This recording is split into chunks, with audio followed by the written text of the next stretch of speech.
प्रिय विद्यार्थियों, सुप्रभातम। संस्कृत प्रज्ञा में आप सभी का हार्दिक स्वागत है। पिछली कक्षा में हम सब शुक्ल युग यानी छायावादी युग के बारे में अध्ययन किया था। आज की कक्षा में हम सब शुक्लोत्तर युग यानी छायावादोत्तर युग का अध्ययन करेंगे। आइए चलते हैं सीधा टॉपिक पर।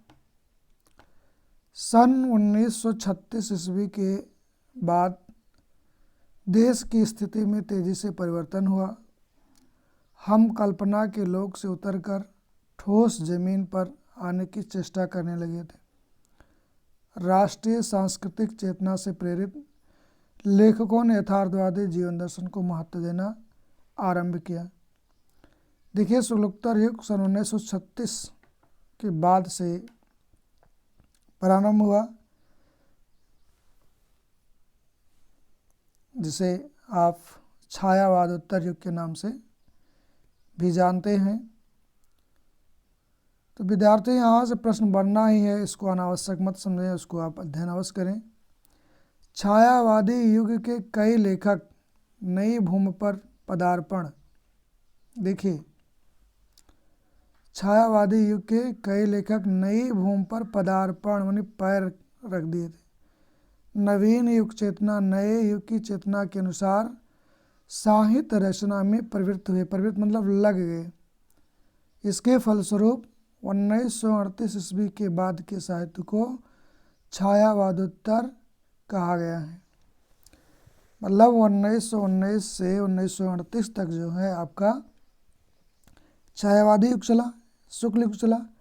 उसके बाद 1938 के बाद का जो साहित्य का सृजन हुआ, जो साहित्य लिखे गए, वो शुक्लोत्तर युग में लिखे गए, अर्थात छायावादोत्तर युग में लिखे गए। शुक्लोत्तर युग का ही अपर नाम है, प्रिय विद्यार्थियों, प्रिय परीक्षार्थियों, छायावोत्तर युग। इस युग में साहित्यकारों की दो पीढ़ियां साहित्य रचना में प्रवृत्त हैं।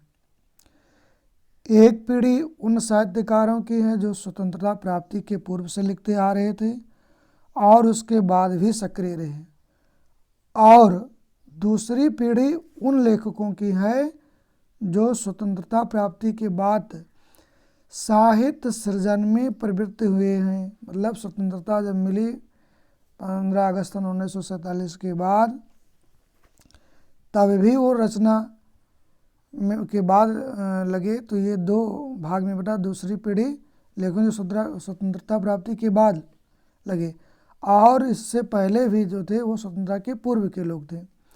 पहली पीढ़ी में आचार्य हजारी प्रसाद द्विवेदी। भैया देख लीजिए, छायावादोत्तर युग में सबसे पहली की पीढ़ी में आचार्य हजारी प्रसाद द्विवेदी थे, शांत प्रिय द्विवेदी जी थे, रामधारी सिंह दिनकर जी थे, यशपाल जी थे, उपेंद्र नाथ अस्क जी थे, भगवती चरण वर्मा जी थे, अमृतलाल नागर जी थे, जैनेन्द्र अज्ञेय, नागेंद्र, राम वृक्ष बेनीपुरी, बनासी दास चतुर्वेदी, वासुदेव शरण अग्रवाल, कन्हैया लाल मिश्र प्रभाकर, भगवत शरण उपाध्याय आदि गद्य लेखक हैं जो एक छायावादोत्तर युग के पहली पीढ़ी के हैं। ये सब है ना, मतलब स्वतंत्रता प्राप्ति के पहले से ही ये लोग लिखते थे। कौन कौन? आचार्य हजारी प्रसाद द्विवेदी, शांत प्रिय द्विवेदी, रामधारी सिंह दिनकर जी, यशपाल जी, उपेंद्र नाथ अस्क, भगवती चरण वर्मा जी, अमृतलाल नागर जी, जैनेन्द्र अज्ञेय, नगेंद्र, राम वृक्ष बेनीपुरी, बनासी दास चतुर्वेदी, वासुदेव शरण अग्रवाल, कन्हैया लाल मिश्र प्रभाकर, भगवत शरण उपाध्याय आदि ये जितने भी गद्य लेखक हैं, ये स्वतंत्रता प्राप्ति के पहले से थे, पूर्व से थे। पूर्व समझ रहे ना, पहले से थे। क्योंकि दूसरी पीढ़ी में विद्यानिवास मिश्र आपके आए, हरिशंकर परसाई जी आए, फणीश्वर नाथ रेणु, कुबेरनाथ राय, धर्मवीर भारती, शिव प्रसाद सिंह आदि उल्लेखनीय हैं, जिनकी रचनाएं आप हाई स्कूल में भी पढ़ेंगे, इंटर की कक्षाओं में भी पढ़ेंगे। तो यहाँ से प्रश्न बनना है हिंदी गद्य साहित्य के इतिहास से। ये हिंदी गद्य साहित्य का इतिहास मैं आपको पढ़ा रहा हूँ, शुक्ल युग और शुक्लोत्तर युग, छायावादी युग ये और छायावादोत्तर युग को मैं पढ़ा रहा हूँ। यहाँ से प्रश्न बनना है। भूल या किसी दो छायावादी गद्य लेखकों के नाम बताइए, किसी का नाम आप दे दीजिए, रामधारी सिंधन का दे दीजिए, यशपाल का दे दीजिए, भगवती चरण वर्मा का दे दीजिए, मनासी दास चतुर्वेदी का जी का देख लीजिए, किसी का भी आप लिख सकते हैं। देखिए विभिन्न विधाओं के लेखक एवं उनकी कृतियाँ, ये देखिए बहुत इंपॉर्टेंट चीज़ है। किस युग का? छायावादी युग, यानी छायावादोत्तर युग। छायावाद के बाद का युग क्या आया? छायावादोत्तर युग। तो इसमें कौन कौन सी विधा, जैसे निबंध है आपका, तो उस युग का निबंध है आपका भैया कल्पलता, और किसने लिखा? डॉक्टर हजारी प्रसाद द्विवेदी जी लिखे। पूछ लिया गया कि डॉक्टर हजारी प्रसाद द्विवेदी के किसी एक निबंध का नाम लिखिए। आप कल्पलता लिख दीजिए, नंबर ले जाइए। जैनेन्द्र कुमार जड़ की बात लिखे हैं, ये भी निबंध विधा है। यशपाल जी ने क्या लिखा है? झूठा सच, ये उपन्यास है। भगवती चरण वर्मा जी ने क्या लिखा है? भूले बिसरे चित्र, ये भी उपन्यास विधा है। ये गद्य की विधाएं हैं, निबंध, उपन्यास, कहानी, नाटक, रिपोर्ताज, है ना, संस्मरण, जीवनी, यात्रा वृत्तांत। इलाज चंद्र जोशी जी ने क्या लिखा है आपका भैया? आहूत, ये कहानी है। राजेंद्र यादव ने लिखा है प्रतीक्षा, ये भी कहानी है। और उपेंद्र नाथ अस्क जी ने लिखा है जय और पराजय, ये नाटक है। पूछ लीजिए जय पराजय नाटक के लेखक कौन है? उत्तर दीजिए उपेंद्र नाथ अस्क। उपेंद्र नाथ अस्क किसी एक नाटक का नाम लिखिए, जय पराजय। जय पराजय किस विधा की रचना है? नाटक विधा की रचना है। तो इस तरह के प्रश्न यहाँ से बन सकते हैं और बनते हैं, पूछे जाते हैं, हर साल आते हैं, परीक्षार्थी परीक्षा देते हैं, पास होते हैं, अच्छे नंबर लेते हैं। तो आप क्यों पीछे रहें? मैं यही आपसे कहना चाहता हूँ कि इनको पढ़ना ज़रूरी। जब तक आप मूल नहीं पढ़ेंगे, आप पुस्तक नहीं पढ़ेंगे, तब तक आप प्रश्न का उत्तर नहीं कर पाएंगे, आपसे बनेगा नहीं। तो विद्यार्थियों पाठ जरूर पढ़ें, चैप्टर को ज़रूर पढ़ें। सीधे आपको हम प्रश्न पर इसलिए नहीं ले जा रहे हैं कि प्रश्न बनेगा नहीं, आपके समझ में आएगा नहीं। वो तो क्या है कि आपको लाइन टू लाइन रटा देना है, लेकिन आपको पंक्ति से पंक्ति तक आपको हम अवगत करा दें, आपको जानकारी दे दें, आपको पढ़ा दें, वो अच्छा रहेगा कि क्वेश्चन आंसर करना अच्छा रहेगा। मेरे इस ख्याल से तो उत्तम आपके लिए यही है, मेरी राय आपको यही है कि आप सब मूल यानी पाठ को ज़रूर पढ़ें। प्रश्नोत्तर पर ना बाजें, प्रश्नोत्तर तो अपने आप बन जाएगा भाई। मान लीजिए प्रश्न पूछ लिया जाए कि छायावादोत्तर युग के किन्हीं दो निबंध के नाम लिखिए आप, तो आप ये है लिखा नहीं है, देखिए साफ साफ लिखा है। क्या है भैया? कल्पलता और जड़ की बात किस युग की रचना है? छायावादोत्तर युग की ये निबंध हैं। कौन कौन? ये दोनों, ये है ना, इस पर ध्यान दीजिए। ये आपका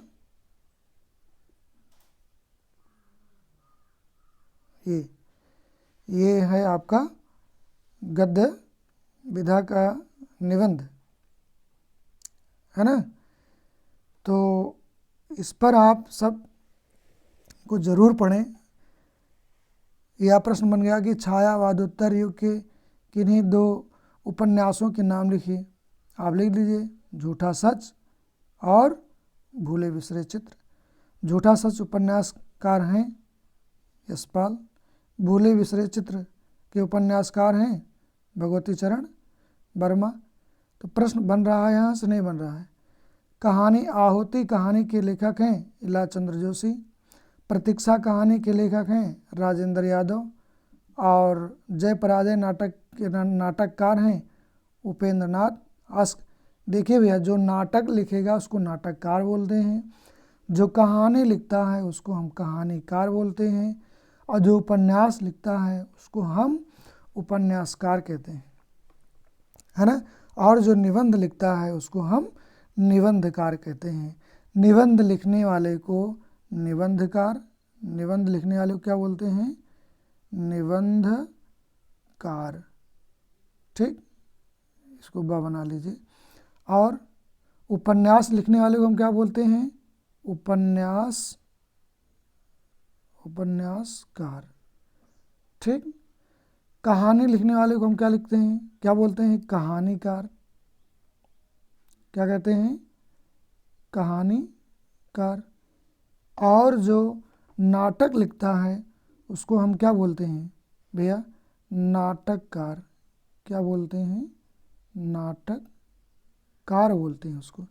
ये है भैया आपका छायावध युग के विधा है ये गद्य की, निबंध, उपन्यास, कहानी और नाटक। तो छायावध युग के 2 निबंध, कल्पलता और जड़कीवाद, उपन्यास झूठा और सच, कहानीकार हैं इला चंद्र जोशी, फिर नाटककार हैं आपके उपेंद्र नाथ अस्क। यहाँ से प्रश्न बनेंगे, इसको आपको पढ़ना अति आवश्यक है और पढ़ के ज़रूर जाइए आप सब, पेपर में आएगा। इस क्लास को अपने साथियों को अवश्य शेयर करें, इसको अन्यथा मत लीजिए। यहाँ से प्रश्न बनते हैं और बनेंगे, तो पढ़िए, हम आगे चलते हैं।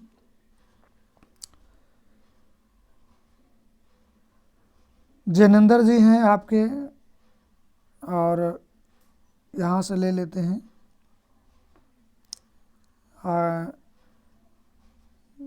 गद्य लेखकों की उन पीढ़ियों से पढ़ते हैं। गद्य लेखकों की उक्त दोनों पीढ़ियों ने हिंदी गद्य को सशक्त बनाया है। सशक्त समझ रहे हैं? मजबूत।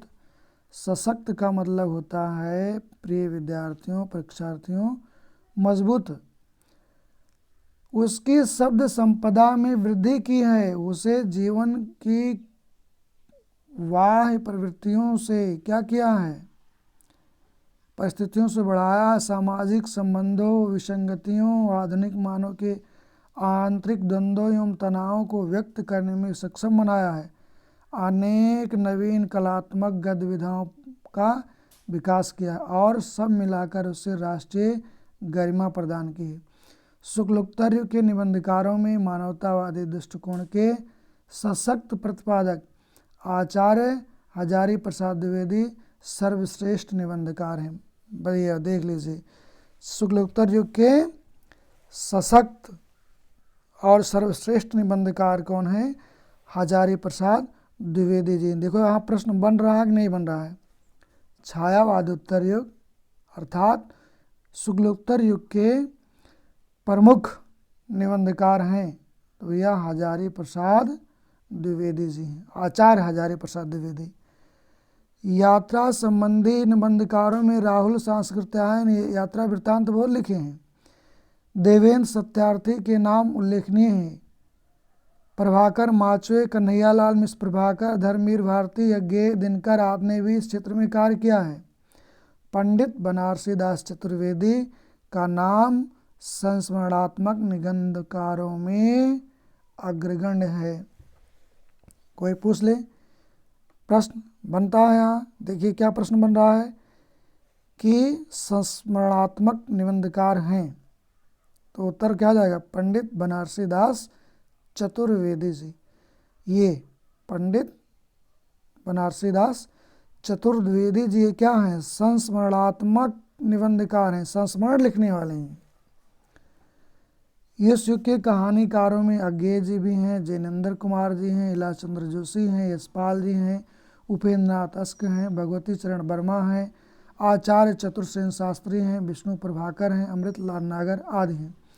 उपन्यासकारों में यशपाल जी हैं, राहुल सांस्कृत्यायन हैं, नागार्जुन हैं, गंगे राघव हैं, उपेंद्र नाथ अस्क हैं, धर्मवीर भारती हैं, फणीश्वर नाथ नेहरू आदि का नाम इस युग में अंतर्गत लिया जा सकता है। लक्ष्मी नारायण लाल, उपेंद्र नाथ अस्क, डॉक्टर राम कुमार वर्मा, धर्मवीर भारती, राम वृक्ष बेनीपुरी, रांगे राघव तथा विंद्रालाल वर्मा इस युग के ऐसे नाटककार हैं जिन्होंने सामाजिक समस्याओं को अपने नाटकों का विषय बनाया है। कौन? राम वृक्ष बेनीपुरी, रागे राघव, बिंद्रावन लाल वर्मा इस युग के ऐसे नाटककार हैं जिन्होंने सामाजिक समस्याओं को अपने नाटक का आधार बनाया है, अपना विषय बनाया है, नहीं उसी पर इन्होंने लिखा। देखिए यहाँ से प्रश्न बनते हैं भैया, बनेंगे। किसी एक कहानीकार का नाम अज्ञेय, छायावादोत्तर युग के 2 उपन्यासकारों के नाम यशपाल रावल संस्कृतायन लिख दीजिए। और छायावादोत्तर युग यानी शुक्लोत्तर युग के नाटककार, तो भैया ये देख लीजिए लक्ष्मी नारायण लाल हैं, है ना। और कहाँ चले गए, तो मामला सब गड़बड़ हो गया। तो देखते हैं, ऐसे नाटककार हैं जिन्होंने सामाजिक समस्याओं को अपने नाटकों का विषय बनाया है। प्रगतवादी युग में सहज, व्यवहारिक और अलंकार विहीन गद्य की क्या हुई है, प्रतिष्ठा हुई है। उसमें भावुकतापूर्ण अभिव्यक्ति का स्थान सतेज चुटीली उक्तियों ने लिया है। डॉक्टर रामविलास शर्मा, शिवदान सिंह चौहान, एक प्रकाश चंद्र गुप्त इस युग के लेखक हैं। रेखा चित्र और संस्मरण लेखकों ने पदम सिंह शर्मा, बनारसी दास चतुर्वेदी, महादेवी वर्मा, राम वृक्ष बेनीपुरी और कन्हैया लाल मिश्र प्रभाकर विशेष रूप से क्या हैं, उल्लेखनीय हैं। हिंदी में इधर कुछ उत्कृष्ट साहित्यिक जीवन चरित्र और आत्मकथाएं प्रकाशित हुई हैं। इनमें अमृत राय की कलम का सिपाही और डॉक्टर रामविलास शर्मा की निराला की साहित्य साधना उत्कृष्ट कवियों कृतियां हैं।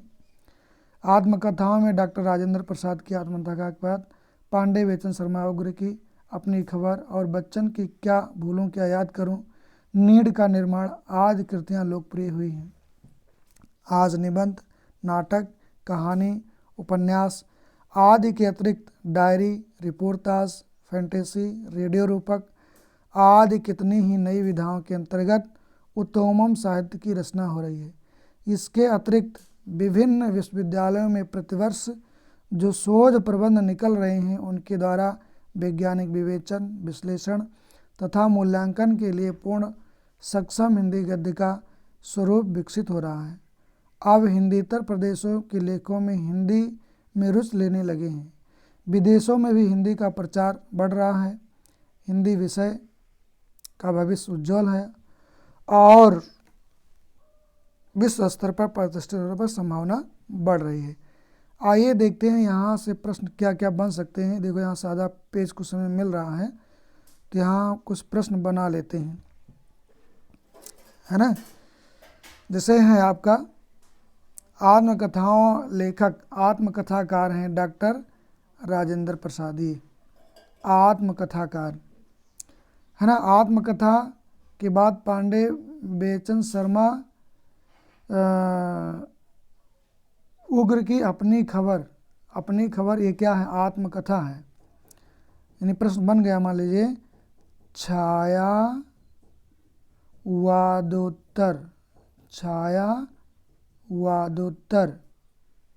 युग के आत्मकथा लिखी। तो भैया यही है आपकी आत्मकथा, अपनी खबर। किसकी है, पांडे बेचन शर्मा उग्र जी की है। ये छायावादोत्तर युग की है आत्मकथा, अपनी खबर। बच्चन की है क्या भूलूं क्या याद करूं, बहुत पूछा जाता है, क्या भूलूं क्या याद करूं। हरिवंश राय बच्चन जी की रचना है। इसकी विधा क्या है भैया, ये आत्मकथा है। क्या है, आत्मकथा है। किसकी, क्या भूलूं क्या याद करूं, हरिवंश राय बच्चन जी की है।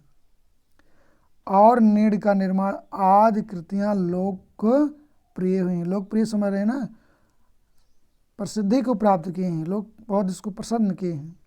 आज निबंध, नाटक, कहानी, उपन्यास आदि के अतिरिक्त डायरी की रचना हो रही है, रिपोर्टाज लिखे जा रहे हैं, फैंटेसी लिखे जा रहे हैं, रेडियो रूपक लिखे जा रहे हैं। ये विधाओं के अंतर्गत उत्तमोत्तम साहित्य की रचना हो रही है। उत्तम से उत्तम, उत्तमोत्तम में कौन सी संधि है भैया, गुण संधि है। संधि भी देख लीजिए, इसमें उत्तमोत्तम में गुण संधि हुई है। इसके अतिरिक्त विभिन्न विश्वविद्यालयों में प्रतिवर्ष जो शोध प्रबंध निकल रहे हैं ये सब हिंदी साहित्य की ही देन है। आगे आइए बढ़ते हैं। तो प्रिय विद्यार्थियों, आगे ने आज की कक्षा इतना ही। ये आपको हम पढ़ा रहे थे शुक्लोत्तर युग। क्या पढ़ा रहे थे? शुक्लोत्तर युग,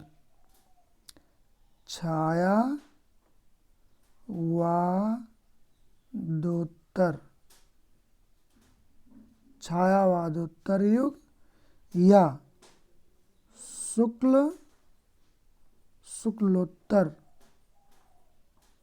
शुक्लोत्तर युग, है ना।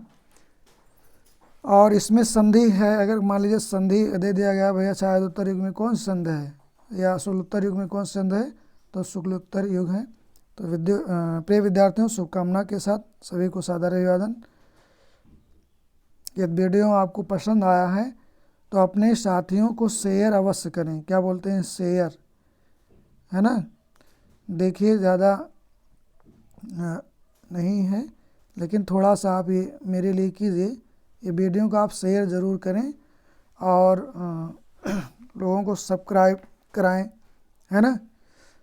ज़्यादा से ज़्यादा धन्यवाद सभी को।